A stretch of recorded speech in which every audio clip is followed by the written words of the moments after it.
ರಾಜಕೀಯಕ್ಕೆ ಯಾವಾಗ ನಿಮ್ಮ ಸಂಪೂರ್ಣ ಎಂಟ್ರಿ ಅಂತ? ಈ ಒಟ್ಟಾರೆ ರಾಜಕಾರಣ ನಡೀತಿರೋದೇ ನಾನು ನೋಡಿದಾಗೆ ಕಳೆದ ಬಾರಿನೇ ನನಗೆ ಹಾವೇರಿ ಟಿಕೆಟ್ ಸಿಗಬೇಕಾಗಿತ್ತು.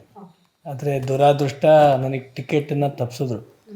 ಅದಾದ ನಂತರ ಈ ಹಿಂದೆ ಯಾವತ್ತೂ ಕೂಡ ತಂದೆಯವ್ರ ಜೊತೆಗೇ ರಾಜಕಾರಣನೇ ಮಾಡ್ಕೊತಾನೆ ಬರ್ತಾಯಿದ್ವಿ. ಮತ್ತು ಸೋಷಿಯಲ್ ಸರ್ವಿಸ್ ನಮ್ಮ ಕುಟುಂಬದ ಯಾವತ್ತೂ ಕೂಡ ಇದ್ದೇ ಇದೆ. ಮತ್ತು ರಾಜಕಾರಣಕ್ಕೆ ಬರಬೇಕಾದ್ರೆ MLAನೇ ಆಗಬೇಕು, MP ಆಗಬೇಕು ಅಂತಲೂ ಏನಿಲ್ಲ. ಜನಸೇವೆಗೆ ಯಾವತ್ತೂ ಕೂಡ ನಮ್ಮ ಮನೆ ಯಾವತ್ತೂ ಕೂಡ ಬಾಗಿಲು ತೆಗೆದಿದೆ. ಭಗವಂತ ಯಾವಾಗ ಆಶೀರ್ವಾದ ಮಾಡ್ತಾನೋ ಬರೋ ದಿನಗಳಲ್ಲಿ MP MLAನ ಅದು ಏನಾಗಬೇಕು ಭಗವಂತ ನಿಶ್ಚಯ ಮಾಡೋಣ, ಖಂಡಿತ ಆಗ್ಬೋದು ಅಂತ ಅಂದ್ಕೊಂಡಿದ್ದೀನಿ. ರಾಜಕೀಯವಾಗಿ ಎಷ್ಟೋ ಜನರ ಜೀವನವನ್ನು ನೀವು ಸುಸರ್ಜಿತಗೊಳಿಸ್ತವರು, ಭದ್ರಗೊಳಿಸ್ತವರು.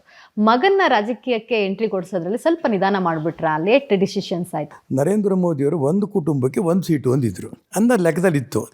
ನನಗೆ ಪಕ್ಷ ಹೇಳ್ತು ನೀನು ಚುನಾವಣೆ ಸ್ಪರ್ಧೆ ಮಾಡಿಕೊಡೋದು ಅಂತ ಒಪ್ಪಿಗೆ ಕೊಟ್ಟೆ.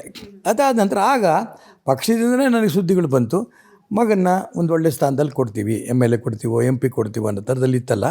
ಅದನ್ನು ಕಾಯ್ತಾ ಇದ್ದೀನಿ, ಯಾವತ್ತಾಗುತ್ತೋ ನೋಡೋಣ. ಸೊ ಮೇಡಮ್, ಈಗ ಕುಟುಂಬವನ್ನು ಪರಿಚಯ ಮಾಡಿಕೊಟ್ರಿ. ಸೊ ನಿಮ್ಮ ಮದುವೆ ಎಲ್ಲಾಗಿದ್ದು? ಗಾಯತ್ರಿ ಕಲ್ಯಾಣ ಬ್ರಾಹ್ಮಣ ರಾಷ್ಟ್ರಲ್ಲಿ ಇದೆಯಲ್ಲ, ಅಲ್ಲಾಗಿತ್ತು. ಮೊದಲೇ ಅಕ್ಕನ ಮಗಳಿಗೆ ಅಂತ ಡಿಸೈಡ್ ಆಗಿದ್ರಿಂದ ನೀವು ಯಾವ ಹುಡುಗಿ ನೋಡಲೇ ಇಲ್ವಾ? ಅವಕಾಶ ಕೊಡಲಿಲ್ಲ ಭಗವಂತ. ಅವಳು ತೊಟ್ಲಲ್ಲಿರಬೇಕಾದ್ರೇ ನಮ್ಮ ಮನೆಗೆ ತರಬೇಕು ಅಂತ ಘೋಷಣೆನೇ ಮಾಡಿಬಿಟ್ಟಿದ್ರು. ಹಂಗೆ ನಮ್ಮ ಅಮ್ಮನ ಮಾತು ಪರಿಪಾಲನೆ ಮಾಡಬೇಕಾದ ನನ್ನ ಕರ್ತವ್ಯ ಇದು ಒಂದು. ಎರಡನೇ, ನೀವು ಹೇಳ್ದಂಗೆ ಚೆನ್ನಾಗೂ ಇದ್ಲು.